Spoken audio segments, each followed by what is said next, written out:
안녕하세요. 현우혁입니다. 네, 오늘은 2019학년도 성균관대학교 1교시 문제를 같이 풀어볼 겁니다. 이 다음 영상은 바로 2019 성균관대 2교시가 올라갈 거니까 공부하는 학생들은 참고해서 공부 열심히 하시길 바랄게요. 자, 이쯤 보면 다 아니까 굳이 얘기할 필요는 있나 싶긴 한데 1교시가 어떤 학과들이에요? 글로벌 경영, 글로벌 리더, 이런 글로벌 학과랑 경영학과죠. 그 다음에 2교시는 어디로 가요? 나머지 사과대, 인문 모두 포함합니다. 이 두 개가 차이가 없어요. 차이가 거의 없는데 차이는 뭐가 있냐면은 제시문의 이 난이도가 조금 달라요. 그러니까 제시문의 난이도가 조금 더 어렵고 분석하기 어렵다는 거지 똑같아요. 1번 뭐 나와요? 관점 분류 나오고 2번 도표 해석 문제 나오고 3번 주로 약간 그때그때 다르지만 자기 견해가 나옵니다. 이건 똑같기 때문에 특히 성균관대는 1, 2교시 모두 다 같이 풀어봐야 돼요. 또한 가장 비슷한 대학이 어디예요? 서강대죠. 서강대 왜 그래요? 단문의 제시문을 여러 개 주고 그다음에 관점 분류도 나온다는 점에서 서강대 성균관대는 같이 봐야 돼요. 또한 여유가 된다면은 경희대까지, 경희대도 관점 분류를 내는 대표적 학교니까 자, 서강, 성균, 그다음에 경희. 여러분들 지금 수능 때문에 바쁜 건 아는데 능력이 된다면 이 세 개는 이 세 개 중에 하나라도 지원한 학생은 이 세 개 거는 모두 다 보고 들어가면 좋습니다. 제가 1920까지 전부 다 올리고 있거든요. 아직 못 올린 학교도 있지만 그래서 하다못해 여기 지금 두 개죠. 제가 올린 것만 해도 인사 네 개구나. 각 학교마다 제가 한 개년에 인사 포함하니까 4개, 4개, 4개 12개입니다. 정 안 돼? 여기까지만이라도 기출 여러분 8개, 12개면 엄청나게 많은 양이에요. 적은 양 아니에요. 이 수준만 여러분이 완벽하게 소화하고 갈 수 있다면 붙는데 지장 없습니다. 아시겠죠? 자, 저랑 한번 같이 볼게요. 개요부터 짜볼게요. 언제나처럼 17은 바람직한 국가에 대한 견해를 담고 있다. 그래서 두 가지 입장 분류 요약하시오. 자, 항상 똑같습니다. 어떻게? 첫 번째 문단에 분류를 시작합니다. 자, A랑 B로 나눠진다. A라는 말은 1, 2, 3으로 나눠지고 4, 5, 6, 7로 나눠진다. 정답은 저랑 뒤에서 같이 볼 거니까. 근데 A는 어떠한 국가가 바람직한 국가라고 생각하고 견해를 밝히고 있고 B는 어떠한 국가가 좋다고 얘기합니다. 몇 문장? 두 문장 100자로 갑니다. 한 문장 50자. 오케이? 자, 두 번째 A에 대해서 1, 2, 3. 그다음에 B에 대해서 4, 5, 6, 7. B에 달하는 건 어떤 국가인지 말해주라는 얘기죠. 해봤자 한두 문장씩 쓰면 됩니다. 제가 관점 분류는 말했어요. 쓰면은 해봤자 600에서 700자로 그냥 떨어지게 되어 있어요. 그냥 두 문장씩 쓰면은. 또한 많이 가면 800자 써도 괜찮아요. 한 개? 오랜만에 하니까. 자, 점수가 나오면 어떻게 하라고요? 곱하기 28하고 600자죠. 근데 이게 미니멈이에요. 이런 줄글에 있어서는 원고지를 주는 대학교가 아니기 때문에. 근데 이렇게 쓰면은 잘 나옵니다. 걱정하지 마세요. 분량은 신경 쓰지 말고 모르겠다 싶으면 몇 자? 다 두 문장씩으로 통일하세요. 오케이? 자, 그 다음에 우리가 문제 2번 계열을 한번 짜볼게요. 문제 2번. 세 번째 페이지에 있네요. 자, 문제 2번 볼게요. 문제 1은 자료 1과 지금 보면은 다음 페이지에 자료 2가 나옵니다. 이 모두를 연계해서 해석할 줄 알아야죠. 경영학과를 본인이 가고 싶다면. 근데 문제는 성균관대는 경영학과가 아니라 인문 계열에서도 이러한 능력을 보겠다는 거예요. 아주 바람직한 태도죠. 자, 그래서 같이 보면은 첫 번째 문단에서 뭐 해요? 자, 볼게요. 지금 10년간 국가 A, B에서 자동화율이 여기 하나 체크할게요. 자동화율이 지속적으로 상승했다. 이거는 중요한 얘기긴 하지만 가정을 두는 거니까 오케이 알겠고 그래서 묻는 게 뭔데? 연계해서 해석하고 그 다음에 문제 1의 두 입장 중 어느 쪽에 해당하는지 A, B가 그 이유를 설명하셔. 설명이죠. 자, 이유를 설명하라고 굳이 말 안 해도 당연히 설명하면 제가 뭐라 그랬어요? 주의근상을 쓴다. 그럼 이유가 안 들어갈 리가 없겠죠. 오케이. 첫 번째 문단 뭐예요? 자료 1, 2를 연계해서 해석합니다. 연계해서 해석하란 말 별거 아니에요. 자료 1의 내용을 먼저 요약하고 자료 2의 내용을 요약하고 그래서 그로 인해서 우리가 끌어낼 수 있게 뭔가 합쳐서 어떤 의미를 끌어낼 수 있는지 여러분들이 파악한 거 쓰란 얘기야. 어떻게 쓰는지는 제가 보여줄 거예요. 자, 두 번째예요. A가 어디에 속하는지 그 다음에 세 번째 B가 어디에 속하는지 설명합니다. 문제 1, 자 성균관대가 1, 2, 3이 모두 다 유기적이에요. 구조가. 그러니까 문제 1에서 지금 저랑 보진 않았지만 두 개의 국가가 나오죠. 바람직한 국가가 뭐래요? 최소 국가와 재분배 국가래. 즉 뭔 말이에요? 그러니까 국가 개입주의냐 자유 방임주의냐라는 얘기예요. 그런 국가관을 두 개로 나눠줬어. 근데 여기에 다시 뭐예요? 이번에서 A, B를 주죠. 각각이 어디에 매칭되는지 얘기하라는 얘기야. 어떻게? 자, 주장, 이유, 근거, 상술. 주장, 이유, 근거, 상술을 쓸 거예요. 근데 뭐예요? 40점이고 800자입니다. 미니멈이라 그랬어요. 근데 제가 직접 써보니까 이게 주의근 상까지 쓰기에는 분량이 너무 많더라고. 제가 말했어요. 주의근만 써도 논점에 논리는 끝난 거라고. 상술은 말 그대로 상세히 서술할 뿐이라고. 즉 주의근에서 150자 어디에 속하는지 쓰고 주의근 150자 어디에 속하는지 쓰고 연계 해석에 500자를 할당하도록 할게요. 왜냐면 자료 1과 자료 2의 내용이 굉장히 많아요. 왜 그래요? 자료 1에도 두 개로 쪼개지죠. A국, B국, 자료 2에도 A국, B국 쓰다 보면 이게 양이 상당해지더라고. 그래서 여기에서 또 A, B가 어디에 해당하는지를 얘기할 수밖에 없더라고. 그래서 중요하게 어디에 정확히 속하는 거는 한 번 더 언급은 해주는 게 좋긴 해요. 왜냐면 물었으니까. 근데 이거는 뒤에 짧게 150자만 써서 가보자는 얘기야. 이 정도는 여러분들 응용할 수 있겠죠, 이제? 오케이. 그 다음에 문제 3번을 한번 같이 볼게요. 자, 문제 3번.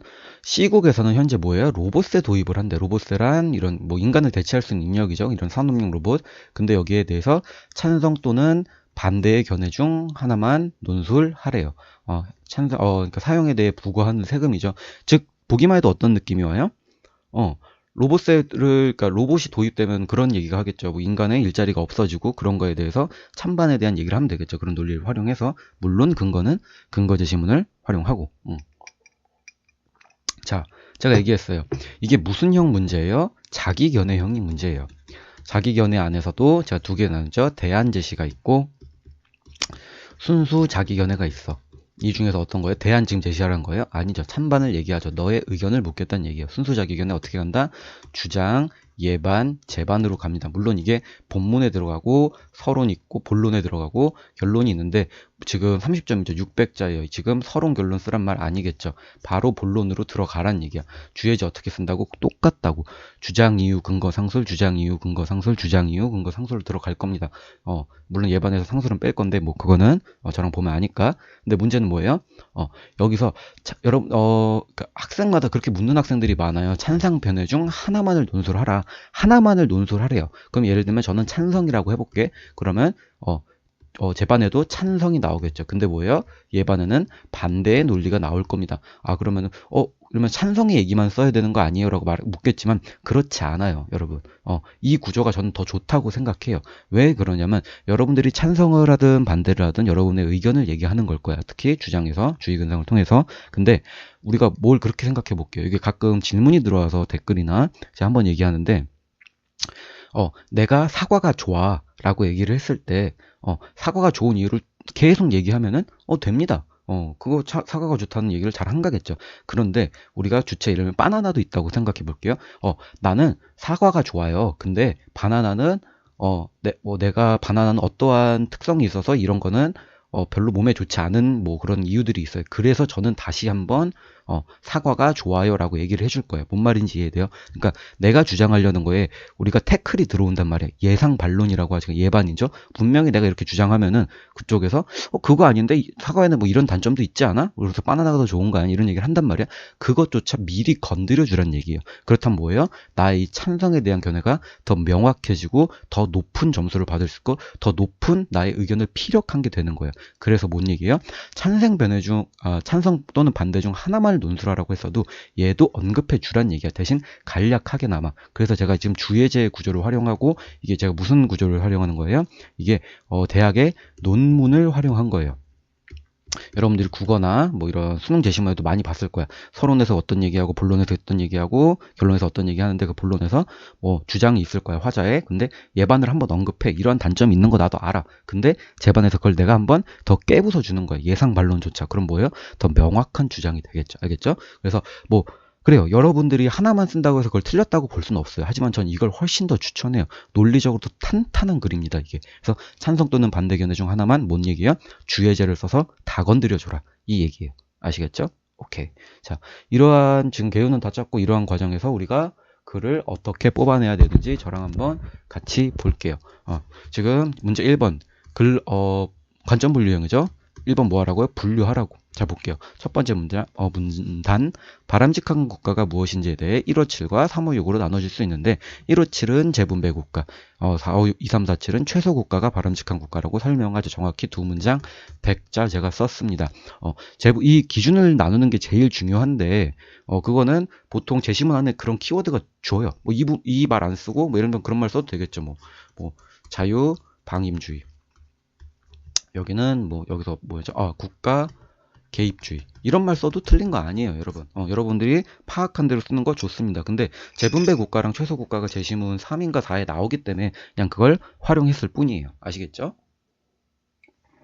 자, 그래서 여기에 대해서 157에 대한 요약을 실천하고, 그 다음 2, 3, 4, 6에 대한 요약을 하면 됩니다. 제가 한두 문장씩, 거의 두 문장씩 썼을 것 같은데, 한두 문장씩 그냥 쓰면 돼요. 뭐 어렵지 않겠죠? 자, 지금 요약은 여러분들이 다 잘 할 거라고 생각하니까 한번 읽어보세요. 자, 그 다음에 문제 2번 볼게요. 문제 2번 제가 뭐 한다고요? 이게 지금 자료 1, 2를 연계해서 해석한 내용이에요. 그 다음에 어디에 해당하는지 얘기할 건데, 이 연계 해석을 하다 보면 A, B가 어디에 해당되는지 자연스럽게 나온다 그래서 이 문제가 그래요.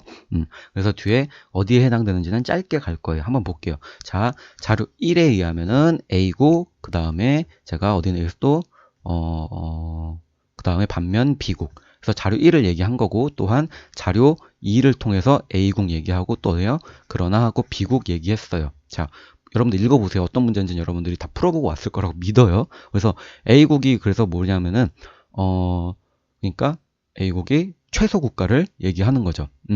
그러니까 생각보다, 그러니까 국가가 개입하지 않아서 뭐 경쟁도 활발해지고 기업도 새로 생기고 뭐 GDP도 늘어나고 하지만 소득 양극화가 벌어진다는 것을 우리가 알 수가 있어요. 자료 2를 통해서. 그게 연계 해석이거든요. 한번 볼게요. 자, 여기서부터 정확히 제가 두 문장씩 썼을 겁니다. 자, 자료 1, 2를 연계적으로 해석하자면, 자, 여기 뭐라고? 자료 1 해석, 자료 2 해석, 그 다음에 자료 연계 해석을 볼 거야.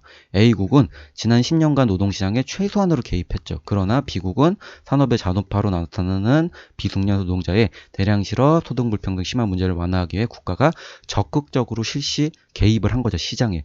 그래서 이런 거를 연계 해석. 이 부분이 제일 중요하겠죠. 1, 2는 여러분들 읽어보면 그게 어떻게 정리해야 되고, 그게 어렵지 않을 거야. 이거를 연계 해석까지 언급해 주는 게 중요합니다. 자, 그 다음에 볼게요.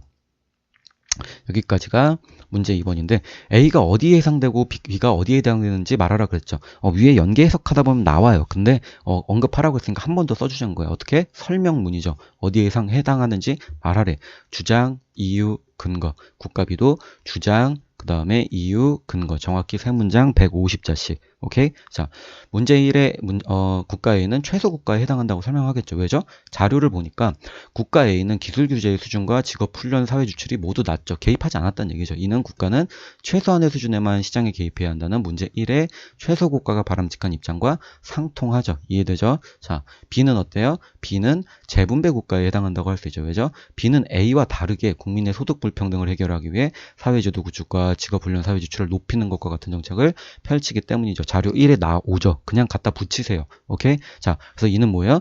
소득 불평등을 해결하기 위해서는 국가가 시장에 적극 개입해야 한다는 문제 1의 재분배 입장과 같은 맥락이다. 그래서 우리가 문제 1번을 정리하고 분류하고 요약한 거야. 여기다 갖다 쓰라고 여러분들. 굉장히 친절하고 좋은 문제죠. 오케이. 마지막 문제 3번 볼게. 자, 어떻게 쓴다고요?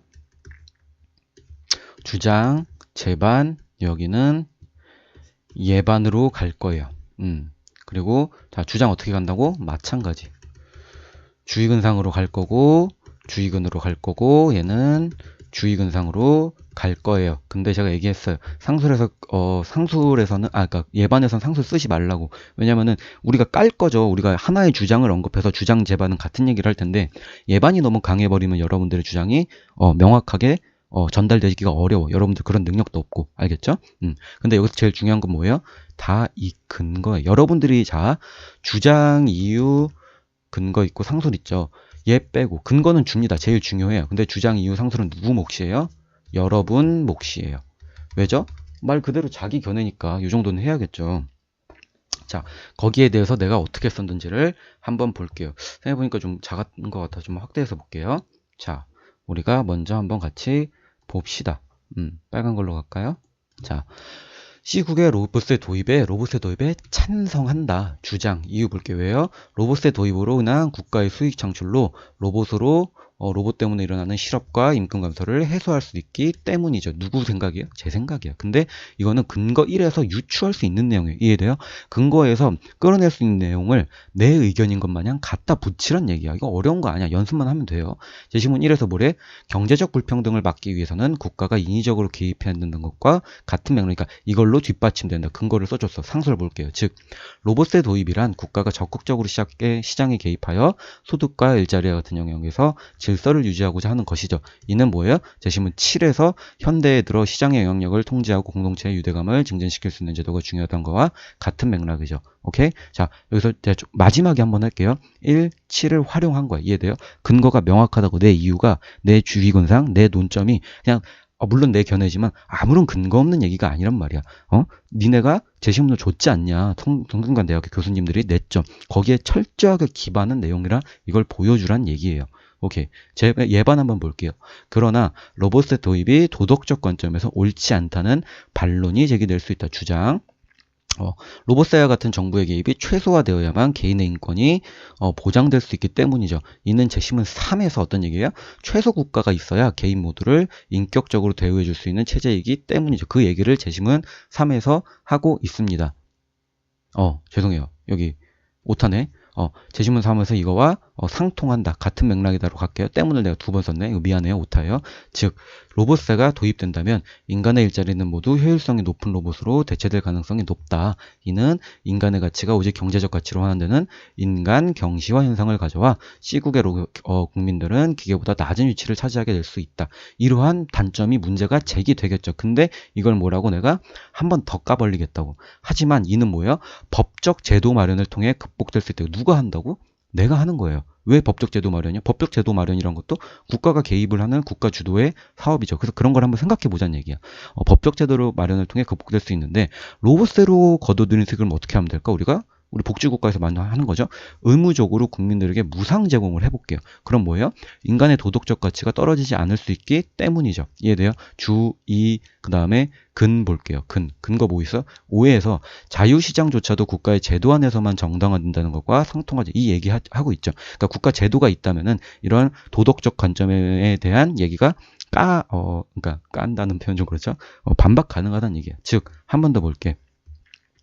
국가가 로봇을 통해 얻은 이익을 법을 통해 적극적으로 국민들에게 분배한다면 법을 통해 인권의 가치가 로봇의 경제적 가치보다 떨어지는 것을 막을 수 있겠죠. 이해되죠? 따라서 뭐예요? C국의 로봇의 도입은 국가나 개인 모두에게 이익이 되므로 찬성한다. 800자. 내가 쓴 겁니다. 이렇게 가야 돼요, 여러분. 아시겠죠? 명확하게. 자, 근데 우리 하나만 같이 볼게요. 우리가 근거만 같이 볼게요. 제가 볼게요. 제시문 1, 제시문 7, 그 다음에 제시문 예반에서는 못 썼죠? 제시문 여기 있다. 3, 그 다음에 여기 제반에서는 예반에서는 그랬고 제반에서는 제시문 5를 썼어요. 이해돼요? 앞에서 문제 1번을 보면 어떻게 나눠지면은 1, 5, 7이 국가 개입주의예요. 그리고 어떻게 나눠져요? 2, 3, 4, 6이 자유방임주의야. 이해되죠? 그래서 제가 지금 뭘 말하려고 하냐면 1, 5, 7. 자, 전부 다 반드시 뭐 그래야 되는 건 아니에요. 물론 하면 좋지. 하세요.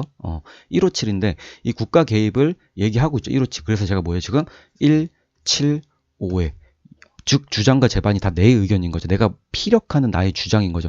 다 갖다 박은 거예요. 여러분들이 이걸 인식해야 돼요. 아시겠죠? 아무렇게나 한 게 아니란 말이야. 물론 예반에선 제가 예반을 길게 가져가지 말라 그랬죠. 상소를이든 뭐든. 왜 그래요? 너무 강해지니까 얘네를 다 언급할 필요까지는 제가 볼 때 없어요. 예반의 분량도, 글 전체의 분량도 그만한 건 없고, 이 중에서 예반이니까 제일 중요한 것만 갖다 와서 보니 활용하면 되겠죠. 난 3번을 갖고 온 거야. 이해돼요? 오케이. 이 부분은 제일 중요한 게 뭐예요? 구성할 수 있느냐. 그 다음에 주장 예반 제반의 구조를 여러분들이 스스로 할 수 있느냐예요. 아시겠죠? 오케이. 오늘은 여기까지 하고 바로 제가 다음 강의 2교시 올려드릴 겁니다. 꼭 같이 참고해서 공부 열심히 하시길 바랄게요. 네. 오늘 강의 여기서 마치도록 할게요. 수고하셨습니다.